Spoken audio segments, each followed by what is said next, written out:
नमस्कार दोस्तों, कहानी कमल में आपका स्वागत है।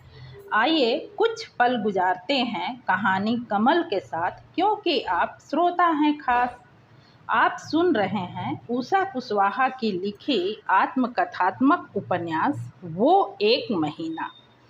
पिछले भाग में आपने सुना मेरी स्थिति और भी बिगड़ती जा रही थी।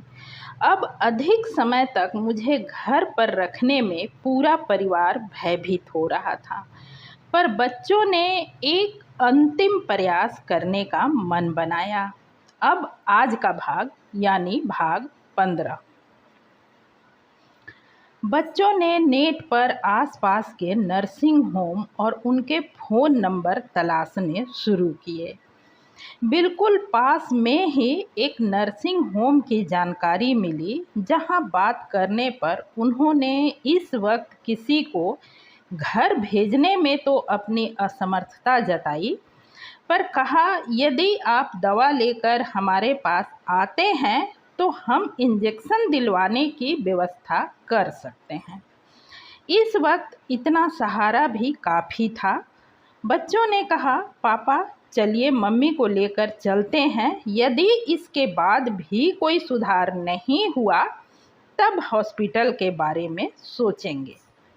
मेरी अवस्था ऐसी कि ना मुझे कुछ समझ आ रहा था, ना ही मैं कुछ बोल पा रही थी। रास्ता मुश्किल से 10 से 15 मिनट का रहा होगा। उतने कम समय में ही बंद कार में एसी के बावजूद मेरा दम घुटता सा महसूस होने लगा। मेरी हालत देख बच्चों ने एसी बंद कर कार की चारों खिड़की के कांच खोल दिए। कुछ राहत सी महसूस हुई। नर्सिंग होम पहुंचकर मुझे कार में ही इंजेक्शन देने का इंतज़ाम किया गया। इंजेक्शन नस में लगानी थी। नस मिलने में भी काफ़ी परेशानी हुई। मेरे दोनों हाथ में 2-2, 3-3 बार प्रयास करना पड़ा, तब कहीं इंजेक्शन दिया जा सका।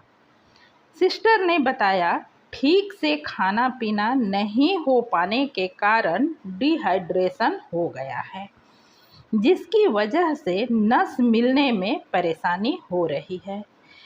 इंजेक्शन के बाद असर समझने के लिए कुछ देर वहाँ रुकना था।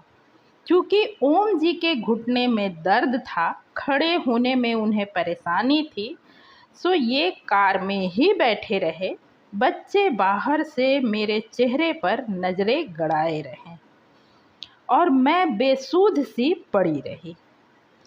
सिस्टर ने मेरे दोनों हाथों में कई बार सुई चुभोई थी, पर मुझे कोई दर्द महसूस ही नहीं हो रहा था। ना मैं हाथ हिला रही थी और ना ही मेरे चेहरे पर दर्द की कोई चिन्ह नज़र आ रहे थे, जैसा कि बच्चों ने बाद में बताया। लगभग आधे घंटे बाद मेरी स्थिति में कुछ सुधार दिखी। मेरी आंखें थोड़ी खुलने लगी। मुझे घर लाकर उसी कमरे में लिटा दिया गया। पता नहीं कितनी रात बीती होगी। बच्चों ने मुझे जगाया। बेटा ने मुझे सहारा देकर बैठाए रखा और बेटी कुछ गाढ़ा सा पिला रही थी, शायद पतला करके बनाया गया साबूदाना हो। उसके बाद दोनों ने उस आधे से अधिक बीत चुकी गहरी, खामोश और निराशा भरी रात में मेरी पसंद के एक भजन को भर्राए गले से गाकर सुनाया। अगली सुबह तबीयत कुछ ठीक थी। जी मिचलाना काफ़ी हद तक कम हो गया था। शाम तक जब तबीयत कुछ संभल गई और दिमाग ने अपना काम करना शुरू किया, मन में एक प्रकार की ग्लानि सी महसूस हुई पिछली रात के लिए, क्योंकि मैं समझ रही थी दूसरी बार फिर से बढ़ जाने वाली इस परेशानी का कारण कहीं न कहीं मेरे आंसू, मेरी निराशा ही है।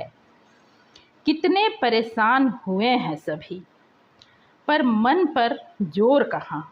क्या इतना आसान है मौत को सामने देखकर सहज बने रहना? क्या इतना आसान है अपनी रेत की तरह फिसलती जा रही जिंदगी के सच को जानने के बाद भी मजबूत बने रहना? जब भी कमरे में ही 2-4 कदम चलते मेरी सांसें उखड़ने लगती, ऑक्सीमीटर रेड निशान दिखाने लगता और बच्चे जल्दी जल्दी दरवाजे खिड़की जो इन दिनों कभी बंद तो किए ही नहीं जा रहे थे, उनके पर्दे भी पूरी तरह हटाकर मुझे पेट के बल लेटने को कहते, मुझे लगता जितना बताया गया है संभवतः सच्चाई उससे भी बदतर है। कैसी बेवकूफ़ों सी सोच हो गई थी मेरी। जिंदगी तो हर इंसान की जन्म के दिन से ही मुट्ठी से फिसलने लगती है, इसमें नया क्या था? पर नहीं, मैं अपने इस फिसलन की तेजी से परेशान थी और संभवतः डरी हुई भी। कैसा है यह मन और कैसी है यह माया। जब सब कुछ हमारे मन मुताबिक हो रहा होता है, लगता है सब कुछ हमारी मुट्ठी में है। हर वो काम जो हम करना चाहते हैं, जब चाहें कर लेंगे, तब हम कितनी ही भौतिक चीज़ों को हासिल करने के लिए उनके पीछे भागते रहते हैं। कितनी ही ज़रूरी गैर ज़रूरी रिश्तों को बनाने बचाने में समय गंवाते रहते हैं। तब कभी यह ख्याल ही नहीं आता कि बंद मुट्ठी से हर पल बिना रुके निरंतर कुछ फिसल रहा है। घड़ी जब हर 12 घंटे के बाद लौटकर उसी नंबर पर आ जाती है, अपने साथ उस बीत चुके पल को कभी नहीं लाती। और जब इस बात का एहसास होता है, तब इतनी भी ताकत बाकी नहीं रहती कि हम अपनी मुट्ठी को कसकर भींच भी सकें, ताकि भ्रम ही सही पर इस फिसलन की रफ्तार को कुछ तो कम कर पाएं। उस पूरे दिन बच्चों ने जो खिलाने पिलाने की कोशिश की, मैं थोड़ा बहुत खाती रही। उनकी नज़रों में कभी जागी कभी सोती रही। बच्चे रिलैक्स थे। मम्मी की तबीयत आज ठीक है, दवा काम कर रही है और मैं अपने आप में खोई बहुत कुछ पा लेने की खुशी, सब कुछ छूटते जाने के भय के बीच गोता लगाती गुमसुम सी पड़ी रही। बच्चे जब भी कमरे में आते, जी करता एक बार उन्हें सीने से लगाकर जी भर कर प्यार कर लूं। पर आगे का हाल सुनाने के पहले एक छोटी सी रिक्वेस्ट है। आपने चैनल को सब्सक्राइब नहीं किया है तो अभी कर बेल आइकन दबाएं, लाइक करें, अपने दोस्तों में शेयर करें और कमेंट करके अवश्य ही बताएं यह भाग आपको कैसा लगा। अपनी फड़फड़ाती बाहों को की मुट्ठी भींचकर मैं रोक लेती। माँ हूँ, बच्चों की सलामती से बढ़कर मेरे लिए और कुछ नहीं, कुछ भी नहीं। कैसी विडंबना है यह। माँ का प्यार जो बच्चों के लिए संजीवनी स्वरूप होता है, आज मेरे अंदर भयानक मौत के रूप में छिपी बैठी इस वायरस ने उसे जहर बना दिया है। होठों ने तो पिछले कई दिनों से मुस्कुराहट से नाता तोड़ रखा था, आज आंखों के आंसू भी कुछ रूठे रूठे से थे। बस मन बेलगाम घोड़े सा दौड़ने से बाज नहीं आ रहा था। वैसे भी मन के घोड़े को लगाम देना इतना आसान कहाँ है।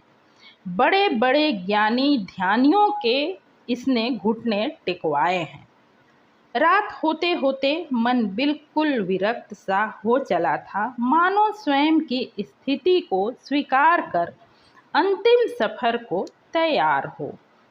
मन का हाल जैसा भी हो, बाहर से देखने में आज मेरी स्थिति ठीक ठाक थी।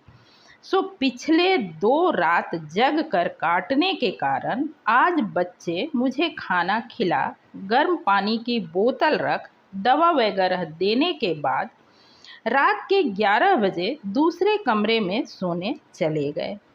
इधर जब से रिपोर्ट आने के बाद सच्चाई जानकर सही दिशा में इलाज शुरू हुआ है, वह दरवाज़ा जो अंदर की ओर खुलता था उसे खुला ही रहने देते हैं, ताकि अगर कभी मैं पुकारूं तो मेरी आवाज़ उन तक आसानी से पहुंच सके।